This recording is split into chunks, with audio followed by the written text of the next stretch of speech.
They say nothing good happens after midnight, but there's something about 3 a.m. that's especially unsettling. Some call it the witching hour, where the veil between worlds is the thinnest.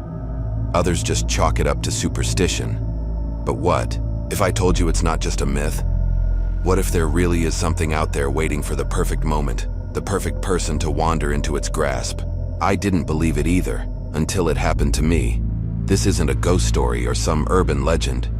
This is what happened when I ignored every instinct and took a walk in the early hours of the morning. If you've ever found yourself alone, in the dead of night, wondering if there's something watching you, you'll want to hear this. Trust me, the streets are empty at that hour for a reason.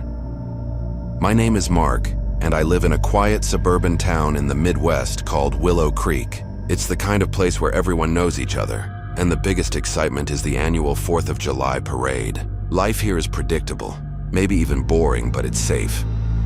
Or at least it always seemed that way. I've always been a bit of a night owl.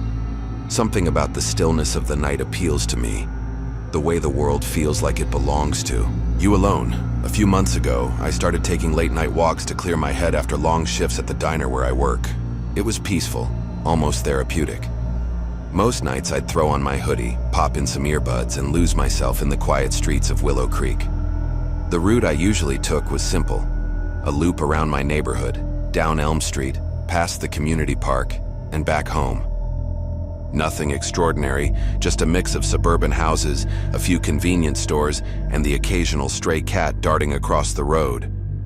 It became my routine, a way to unwind after dealing with impatient customers and burnt coffee pots all day. But that night was different. It was a Thursday, and I'd just finished a particularly grueling double shift. My feet ached, my head was pounding, and all I wanted was to get outside and breathe in the crisp night air. The clock on my microwave blinked, 2:57 a.m. as I laced up my sneakers. Something about the time gave me pause, but I brushed it off. What's the difference between 2:57 and 3 anyway? As I stepped outside, the cool breeze hit me, and I felt some of the tension in my body melt away. The streets were unusually quiet, even for that hour. No distant hum of cars, no rustling. Thieves, just silence. The kind of silence that feels heavy pressing down on you. I turned onto Elm Street, my usual starting point, and noticed something odd. Normally there were a few porch lights on, or the faint glow of TVs through living room windows. But tonight, every house was dark, not a single light. That's weird, I thought, pulling my hoodie tighter against the chill. Maybe there was a power outage.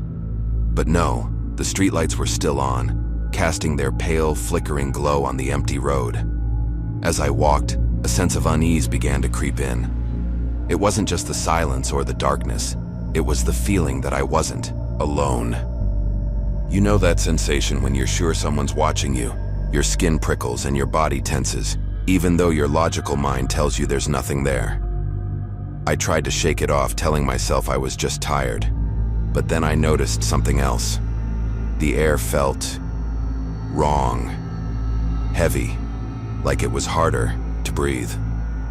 And there was this faint smell, something metallic, almost like rust. By the time I reached the park, the unease had settled into a knot in my stomach. The park was usually the most peaceful part of my walk, with its neatly trimmed grass and little pond reflecting the moonlight. But tonight, it looked different. The playground equipment, slides, swings, and a jungle gym, seemed to loom in the saw. Darkness, their shadows stretching unnaturally long under the dim light of the street lamps. The pond, usually so still, had a faint ripple, though there was no breeze to stir it. I stopped in my tracks, staring at the scene in front of me. That's when I heard it. A soft, almost imperceptible sound, like someone whispering just out of earshot. I froze, straining to listen. "Hello?" I called out, my voice sounding too loud in the stillness. No response. I took a step forward, and that's when I saw it. At the edge of the park, near the line of trees, was a figure. It was barely visible, just a silhouette against the dark backdrop of the woods. But it was there, standing perfectly, still, watching me. My heart started to race. At first I thought it might be another late-night walker, someone who had the same idea as me. But as I squinted trying to make out any details, I realized something was off. The figure didn't move, not a step, not a shift of weight, nothing. It was unnaturally still, like a statue. And the longer I looked, the more I realized I couldn't make out any features. Just a tall, shadowy outline, darker than the night, around it. A chill ran down my spine, and I felt the first stirrings of real fear. My instinct screamed at me to turn around and go home, but I couldn't look away. It was like I was rooted to the spot, drawn to this thing. Finally, the figure moved. Not toward me, but slightly to the side, stepping just out of the light. And then it was gone, swallowed by the shadows of the trees. I didn't wait to see if it would come back. My peaceful walk was officially over. I turned and headed back the way I came, walking as quickly as I could without breaking into a full sprint. My ears were on high alert, listening for any sound behind me.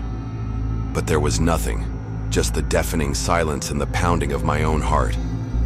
When I finally reached my house and locked the door behind me, I let out a shaky breath. "You're just tired," I told myself. It was probably just someone messing around, but deep down I knew that wasn't true. Something about that figure wasn't human, and that was just the beginning. After that night, I couldn't shake the unease that clung to me. The silhouette in the park, the way it had stood so still, so unnaturally, it played over and over in my head. I kept telling myself it had to be a person, some late-night jogger like me, or maybe a bored teenager pulling a prank. But no matter how much I tried to rationalize it, the nagging feeling that something was off wouldn't leave. I barely slept. Every time I closed my eyes, I saw it again, that dark outline at the edge of the trees. And when I finally did doze off, I dreamed I was back in the park. In the dream, the figure wasn't standing still anymore. It was moving toward me, each step slow and deliberate. I'd wake up in a cold sweat, my heart racing, the image burned into my mind. The next day at work, I could barely focus. I'm a line cook at Benny's Diner, the kind of place where the smell of fried eggs and coffee hangs in the air 24/7. Usually the chaos of the kitchen is enough to drown out any thoughts, but not this time.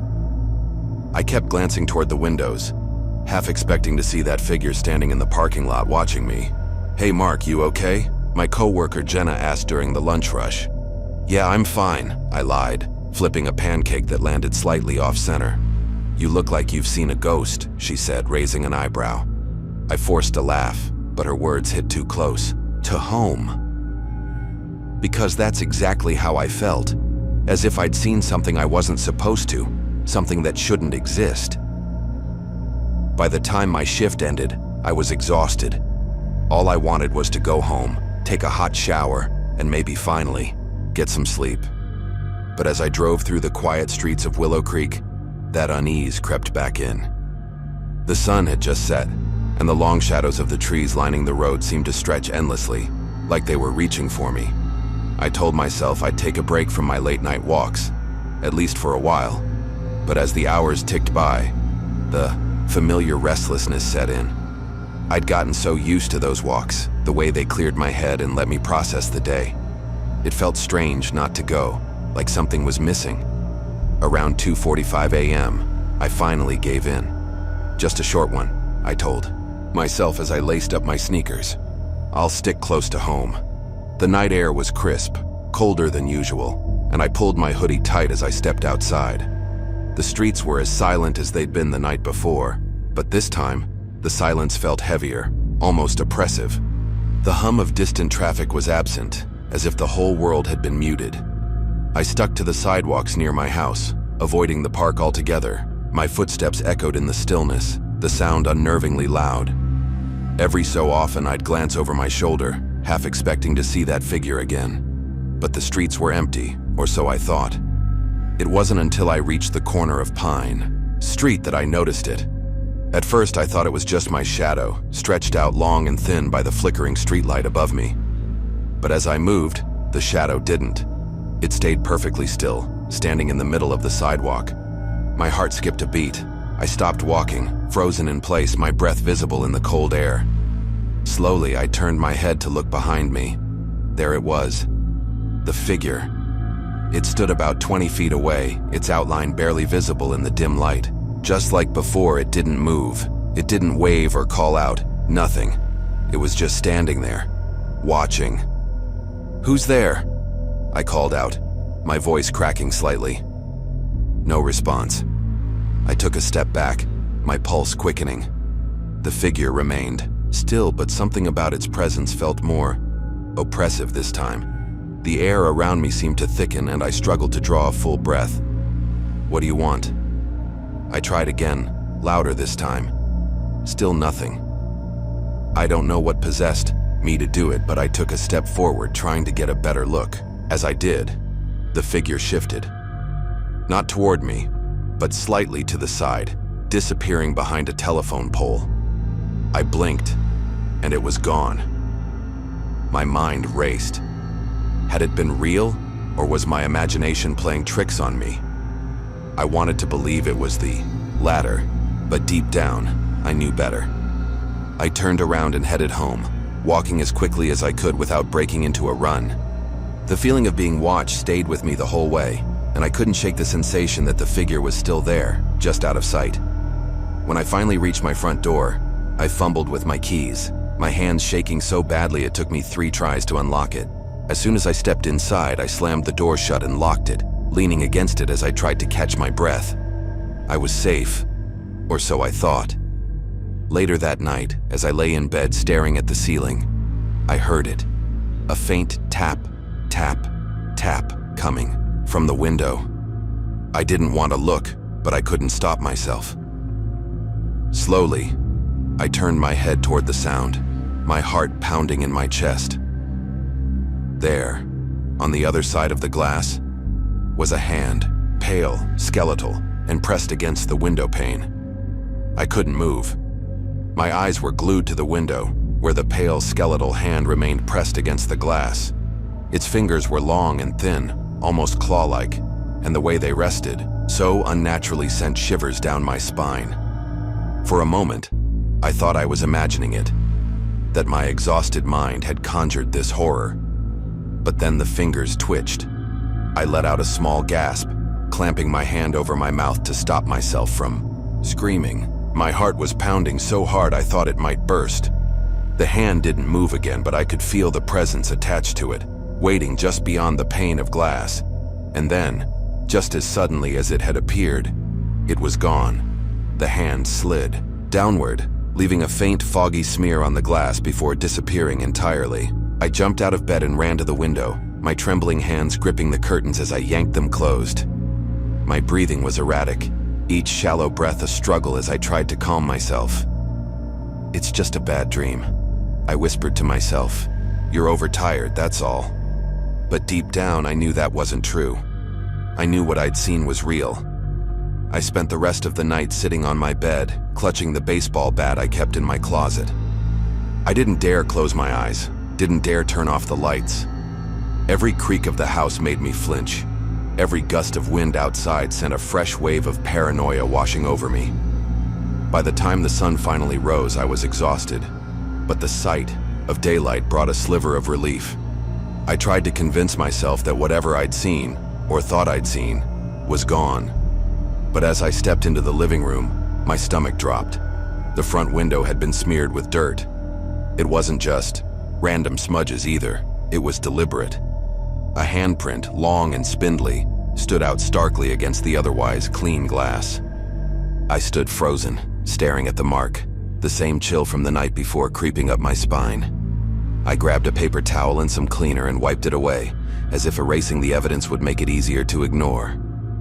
But the unease lingered. Even as I went about my day, taking a shower, eating breakfast, heading to work, I couldn't shake the feeling that I was being watched. The day dragged on, each hour slower than the last. The diner was unusually quiet, and Jenna noticed my distracted state. "You're really not okay, are you?" she asked during a lull in customers. "I'm fine," I lied again, flipping another pancake without looking up. She didn't press me further, but the concerned look she gave me said it all. I knew I wasn't fooling anyone. By the time I got home, the sun was beginning to set. I double-checked all the locks, pulled all the curtains closed, and turned on every light in the house. It felt ridiculous, like I was a kid scared of the dark, but I couldn't help it. The memory of that figure, that hand, was burned into my mind. I tried to distract myself with TV again, flipping through channels aimlessly. But even with the sound of canned laughter and dramatic music filling the room, I couldn't shake the silence that seemed to press against the walls of the house. It wasn't until around midnight that it started again. At first, it was faint, just a soft creak, like someone stepping on an old floorboard. I froze, muting the TV as I strained to listen. The house was old, prone to settling noises, but this was different. It was rhythmic, deliberate, like footsteps. The sound grew louder, moving closer to the living room. My pulse quickened, and I grabbed the baseball bat from beside the couch, clutching it tightly as I stood up. "Who's there?" I called out, my voice shaky. Silence. I took a cautious step toward the hallway, my grip on the bat tightening. The footsteps had stopped, but the air felt heavy, like the whole house was holding its breath. That's when I saw it. At the end of the hallway, standing just beyond the reach of the light, was the figure. Its outline was unmistakable, even in the shadows. It stood motionless, just like it had in the park, but this time it was closer. "Get out of my house," I shouted, raising the bat. The figure didn't move. It didn't flinch or react in any way. It just stood there, its presence unnerving and oppressive. "Who are you? What do you want?" I demanded, my voice cracking. Slowly, the figure stepped forward into the light. I nearly dropped the bat.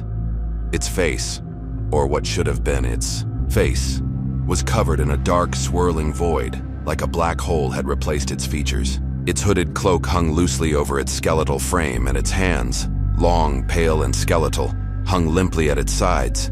And then it spoke. "Why are you afraid?" The voice was dry and raspy, barely more than a whisper, but it sent a chill through me like nothing I'd ever felt. It wasn't just the sound. It was the way the words seemed to echo inside my head, as if the figure were speaking directly to my mind.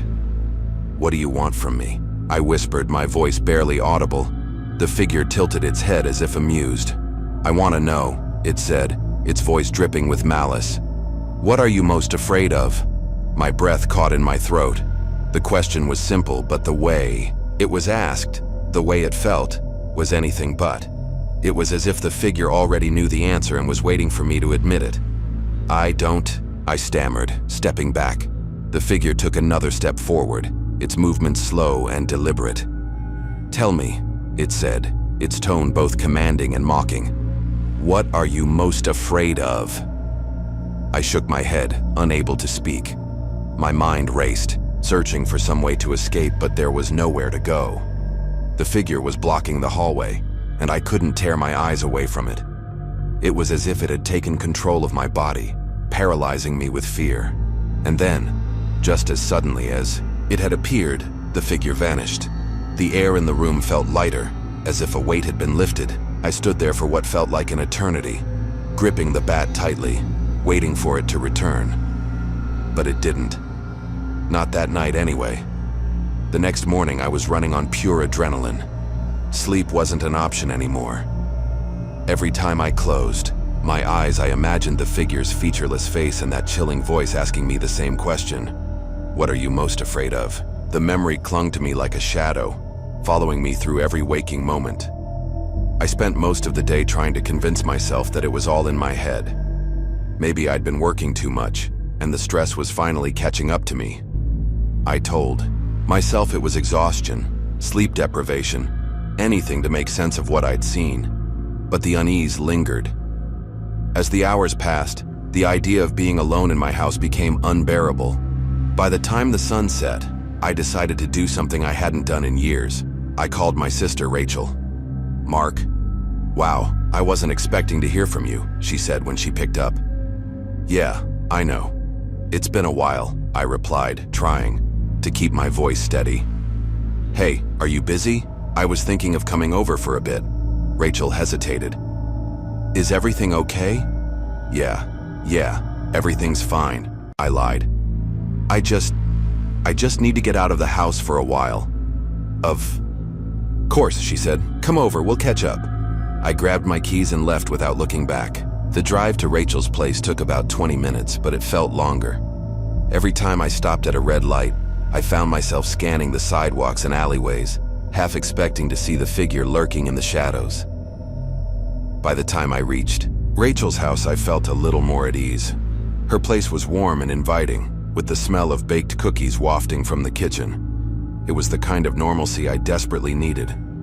You look like you haven't slept in days, Rachel said as I stepped inside. Yeah, it's been a rough week, I replied, avoiding her gaze. She led me to the living room, where her two kids were playing with a puzzle on the floor. Their laughter was a welcome distraction, and for the first time in days, I felt a sliver of peace, but it didn't last.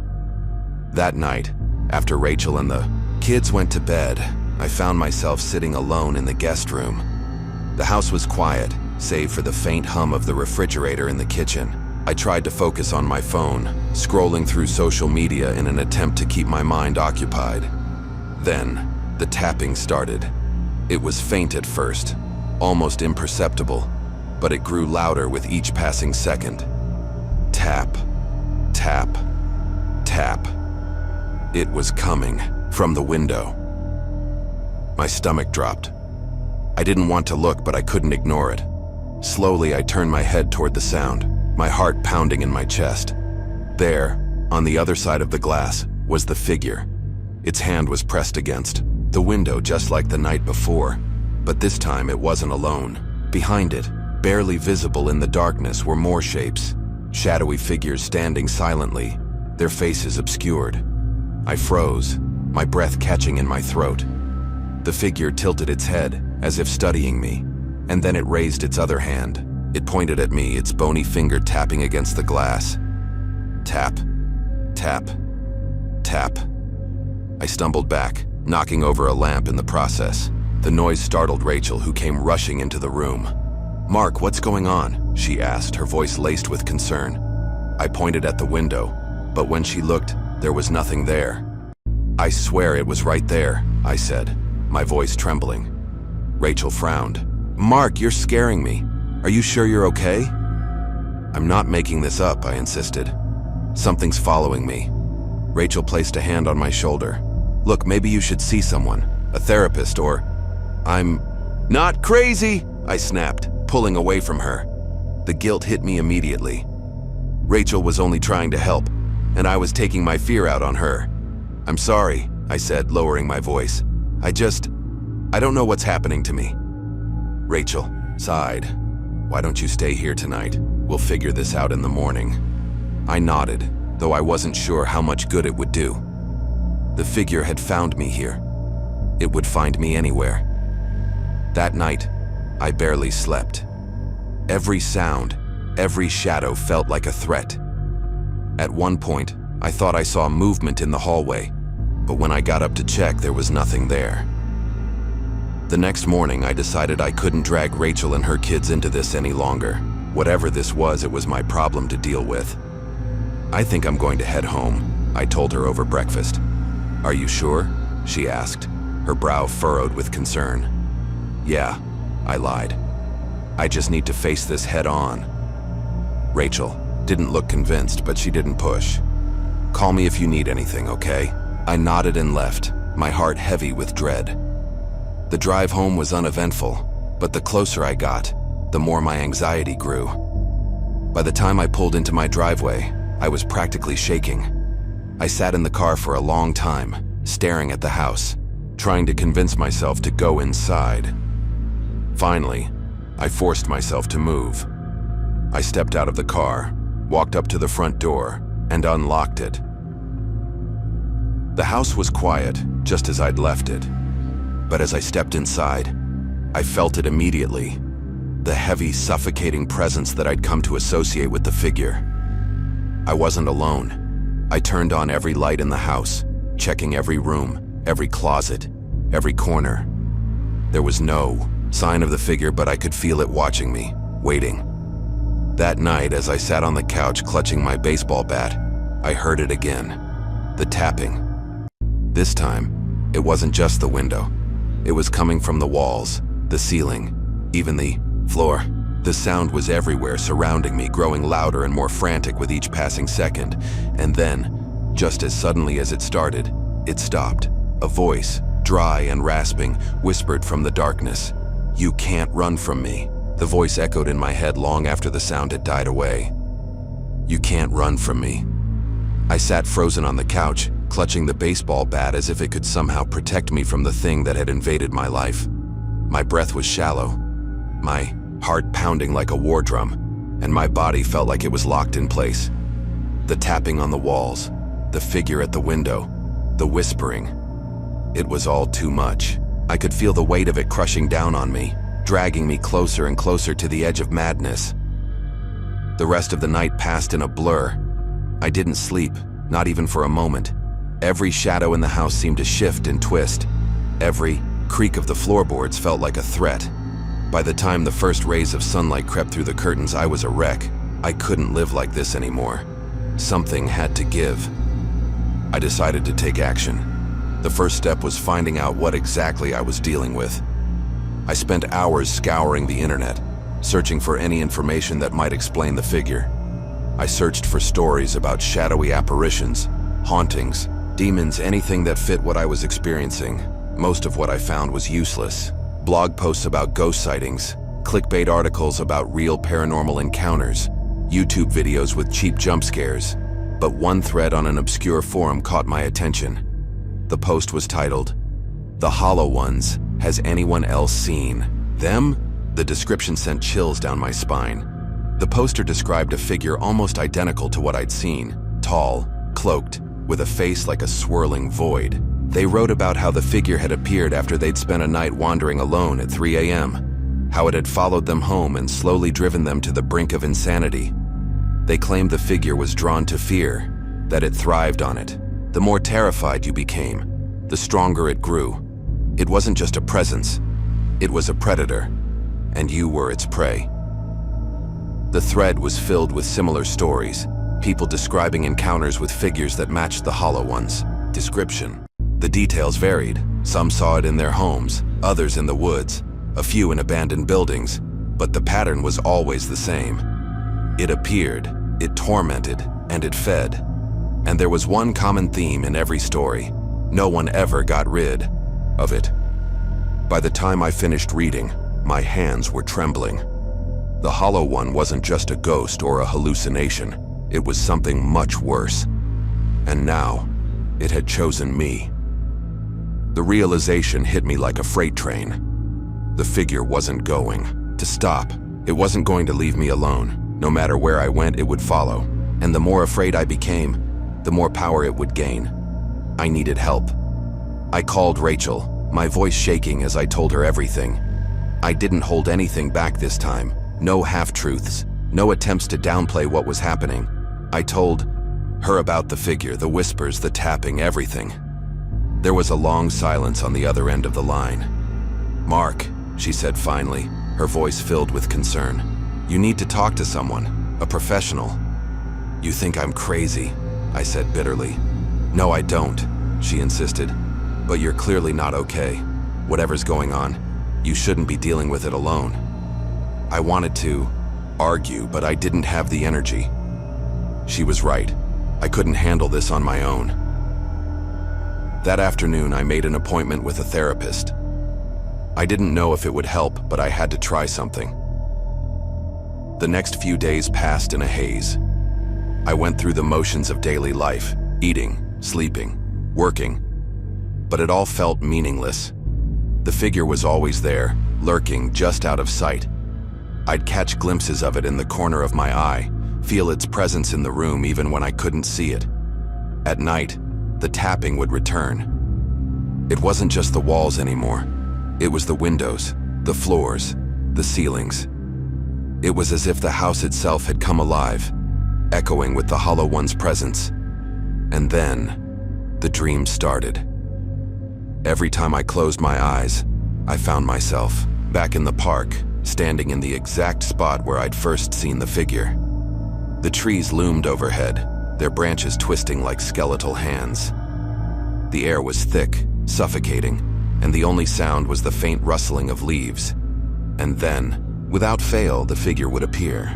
It would step out from the shadows, its movements slow and deliberate. It never spoke in the dreams. It didn't need to. Its presence was enough to fill me with a sense of overwhelming dread. The worst part was waking up. Because when I did, the figure was always there, standing at the foot of my bed. It never moved, never made a sound, but its presence was suffocating. By the end of the week, I was a shell of myself. I couldn't eat, couldn't sleep, couldn't think. My once safe home had become a prison, and every corner of it felt tainted by the Hollow One's presence. The therapist didn't help. She listened patiently as I described what was happening, but her advice felt hollow. Try grounding techniques, she said. Focus on what you can control. How was I supposed to control anything when I was being hunted by a creature that fed on my fear? One night, I decided to fight back. I'd read online that some people had tried confronting the Hollow One, forcing themselves to face their fear, head on. It sounded crazy, but I was desperate. I set up a camera in my bedroom, determined to capture proof of the figure's presence. If I could see it on film, maybe I could understand it, find some way to fight it. The camera recorded all night, but I couldn't bring myself to watch the footage the next morning. It sat on my desk for 2 days before I finally worked up the courage to press play. What I saw on the screen made my blood run cold. There I was, lying in bed, tossing and turning as I slept. For the first few hours, everything seemed normal. And then, around 3 a.m., the figure appeared. It didn't come through the door or the window. It simply was, as if it had materialized, out of thin air. The Hollow One stood at the foot of my bed, its void-like face tilted slightly as it watched me. Then, it leaned closer, its skeletal hand reaching out toward my face. The screen went black. I sat there, staring at the blank screen, my hands trembling. The Hollow One wasn't just tormenting me, it was feeding on me, and there was nothing I could do to stop it. I don't know how long I sat there staring at the blank screen of my laptop. The image of the Hollow One leaning over me, its skeletal hand reaching for my face, was burned into my mind. My entire body felt numb, as if fear had paralyzed me completely. This wasn't just a haunting. It wasn't just a bad dream. The Hollow One was real, and it had made me its target. And now I knew its purpose. The Hollow One wasn't just trying to scare me. It wasn't tormenting me for no reason. It was feeding on me, on my fear, my paranoia, my very sanity. The more I gave into the terror, the stronger it grew. It wasn't just following me, it was consuming me. I thought about the stories I'd read on the forum, the warnings from people who had experienced the same thing. None of them had escaped. None of them had defeated the Hollow One. It always won. But I couldn't let it win. I couldn't let it destroy me. That night, I made a decision.